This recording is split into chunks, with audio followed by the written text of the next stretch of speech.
Something real important about running a YouTube channel is making sure that me and y'all can know each other more than the surface level. Creates somewhat of a bond, you know what I mean?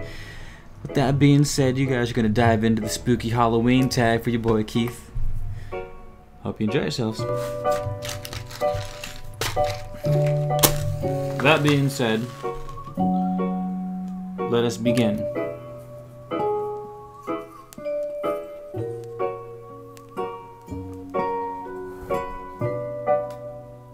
By the way, this is oregano. I do not condone the use of any substances, whether or not they are legal or not legal in any state that you happen to be living in. Again, this is oregano. That being said, oregano. Let's start. Question number 1. Favorite horror or Halloween themed song? Whoa! It's gotta be something written by Danny Elfman, who writes the majority of the movies that Tim Burton does. I'm thinking Nightmare Before Christmas. It's called This Is Halloween. I mean, how more themed does it get than a song called This Is Halloween, sung by a skeleton king and his monster minion? Name something you wouldn't want to run into in a dark forest or in an abandoned building. I wouldn't want to run into a possessed human or run into a vampire all day long. Werewolves, bring them on. Demon-possessed humans freak me the hell out. 3. Have I ever played with a Ouija board? Yes, but I was too young to really remember and nothing crazy happened. Though my sister played with a Ouija board and something got thrown across the room. In the room behind us. Ever since then, I've seen shadows in the hallways. It's fucking terrifying. 4. Favorite horror monster or villain? I don't know. I don't have a favorite. I like them all. 5. Creepiest thing that's ever happened while I was alone. I was living in Summerlin, California, but it used to be called the Salem of the West Coast. A whole bunch of witchcraft and sorcery used to go on there. No joke. It was like a book written on the town, actually. It's a creepy ass town. I lived there for a year. Christmas Eve, my roommates were visiting their parents back on the East Coast, and I was home alone on Christmas Eve. One of my roommates, I didn't know he was on the East Coast. I thought he was still there. And I'm in my bed watching a movie or something, and someone's at my door, and then they walk down the hallway. And I see out of the corner of my eye the body in the door, and then they walk down the hallway. And I'm like, oh shit, like, that was weird. Why didn't he say what up? Thinking of my friend Waddy. I'm like, damn, Waddy, like, what's up? I'm like, yo, like, calling for him, thinking he's there. I'm like having a conversation with him because we're just like shooting the shit. And then he's not answering me. And I go to his room and all this shit's packed up. There's no one in the house. Not a soul in that house. And I was fucking terrified. So crazy. I saw a shape of a dark body in my doorway. I saw the body churn and walk out of my periffs. So, it scared the fucking shit out of me. I've had a couple of encounters like that one, but not to a T. 6. If I were dared to spend the night in a haunted house, would I? Absolutely. Am I superstitious? Absolutely. Do I see figures in my peripheral vision? Yes, as I just said, I have. Urban legend that scares me the most. Scariest urban legend. I don't know if this is the scariest one, but the one that stayed in my head the longest was always the one where the kid has a dog that stays under his bed, and he sticks his hand under the bed, and the dog licks his hand, and for reassurance. The kid hears noises in his room. Ow, that's hot. The kid hears noises in his room. These candles are great, but they melt, and they drip everywhere. Anywho, the kid hears a bunch of noise in his room, and in his house, things are happening. And he's scared because like some killer's on the loose in the town, but he keeps sticking his hand under the bed to feel the licks of the dog, and the dog keeps licking his hand, reassuring him, and then in the morning he gets up and goes to bed, or he gets up and goes to take a shower, and his dog was murdered and was hanging from the shower head, and the boy kept hearing dripping all night. Well, the dripping was the dog's blood dripping all night. And for reassurance, he thought the dog was licking his hand, but it was actually the person that killed his dog that was under his bed licking his hand. Gore or thrillers? Thrillers all day long. I actually don't even like watching gore movies. Oh, watch them, like The Saw and shit, but The Saw happens to be really thriller-esque too. Generally speaking, I don't like gore movies.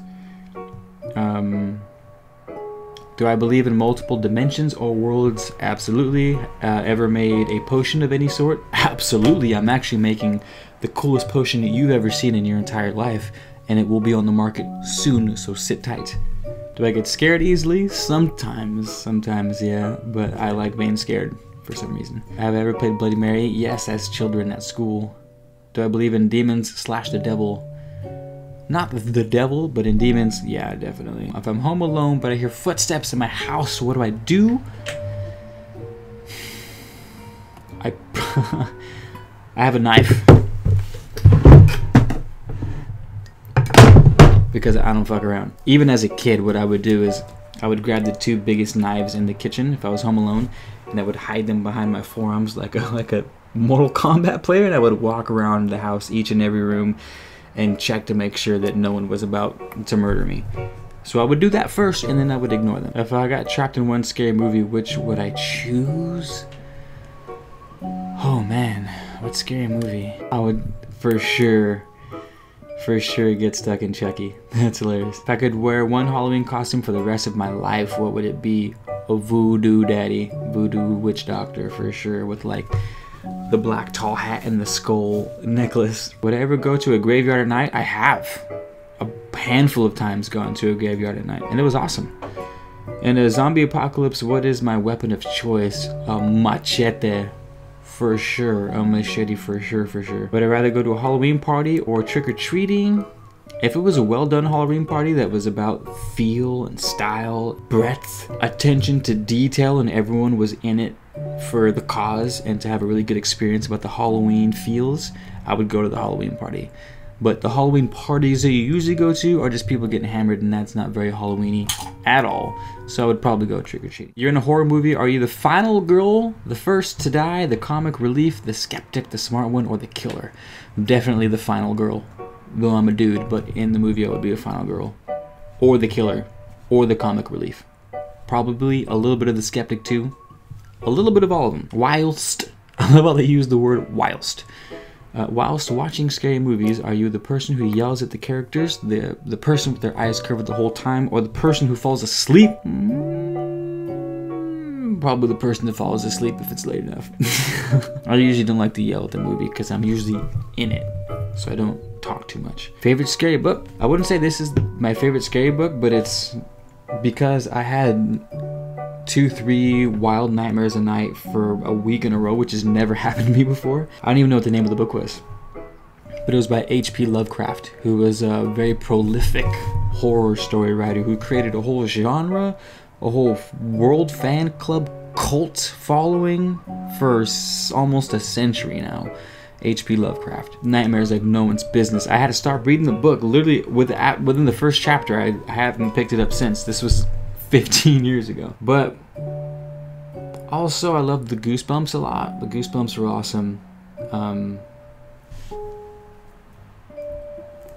The Goosebumps were really cool. I liked the Goosebumps a lot. I used to actually listen to the audiobooks with my dad and my brother, and my favorite was Night in Terror Tower, where the kids go into a castle in England and they're seeing the dungeon and things, and then they leave the castle and they come to find out that they've been transported to when the castle was actually in use during the medieval times, and they're stuck in this world, and like the dungeon master's trying to get them to put them back in prison and torture them in this castle, and the kids are like, oh my god, we're not from here, like what's happening? And then of course at the end of the book end up back in their own time. But I thought that was so cool. But I love the Goosebumps a lot because they have a lot of really cool audiobooks. Go figure, and then here I am making audiobooks myself. And then More Ghost Stories to Tell in the Dark was a really good one. It had a bunch of really cool, spooky feeling stories and really cool graphics for it too. It's actually a really good scary book.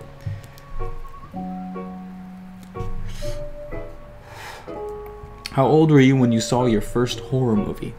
I was young. I was probably 4 or 5, and it was Chucky, which was Child's Play.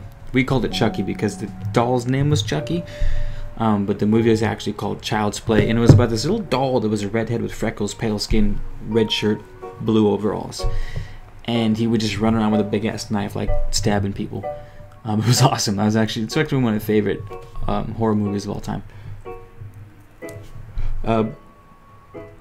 My first Halloween costume, I was a dragon or a dinosaur. I think I was a dragon. And it was like a full suit, my head popped out. It was cool. What am I gonna be for Halloween this year? A voodoo daddy witch doctor man.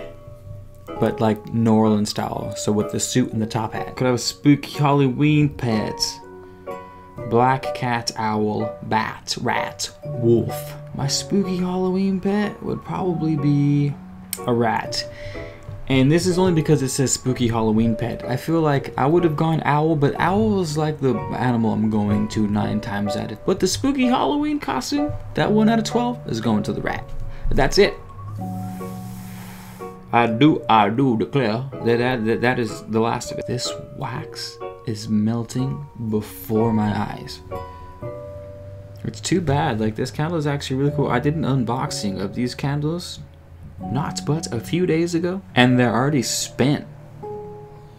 They look really cool. Anyway, I think that's it for the spooky Halloween tag. If you guys have some recommendations, I normally don't do tags and things like that on this channel. This is actually my first. I guess I could do more. People have been asking a lot of stuff about my character as a normal person and not a speaker on the tube of the U. So making these cool videos is like, you know, you guys can get to know me, I can get to know you, because you guys can be like, oh my god, haha, me too, or like, oh my god, you're such a little bitch, I can't believe you're afraid of that. Whatever it is, it's bonding time, you know what I mean? So this is good, this is good that we're doing this. Communication, right? Communication is key. So is keeping my jet of oregano lit. So I hope you guys are enjoying your Halloween. I hope you're enjoying the Nightmare Before Christmas audiobook that I released the other day, because I am so stoked on that. Quite possibly the funnest project I've done on YouTube so far. At least debatably. So if you haven't seen the Nightmare Before Christmas, basically Tim Burton, who wrote Nightmare Before Christmas, originally wrote it out as a poem because he wanted it to be a kid's book. And something happened to where that didn't work out. Disney told him no because it was too graphic. So he was like, all right, fuck it. Plus he was working on Beetlejuice at the time. He was working on some other famous movie when he was writing Nightmare Before Christmas, which is kind of cool. Anywho, the kid's book ended up turning into a movie, which took 2 years to finish because it's the stop frame motion. So it just took an ungodly amount of time. But it's cool because the movie Night Before Christmas was actually a poem, and it's a really cool poem, and it's like the night before Christmas. Like literally that's where the inspiration came from. The night before Christmas, and not all was a house, and something was stirring, not even a mouse.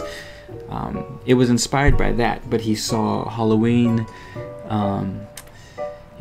decorations being taken down and Christmas decorations being put up, and he was like, whoa, that's weird, I'm seeing Halloween and Christmas on the same day, you know, two contrasting things. Speaking of which, I've got such a good video that I want to do, but I'm running out of battery, so I'll do that, talking about Night Before Christmas. Yeah, watch my original audiobook that I made off of Nightmare Before Christmas. You're gonna love it, and I'm gonna record another video for you right now.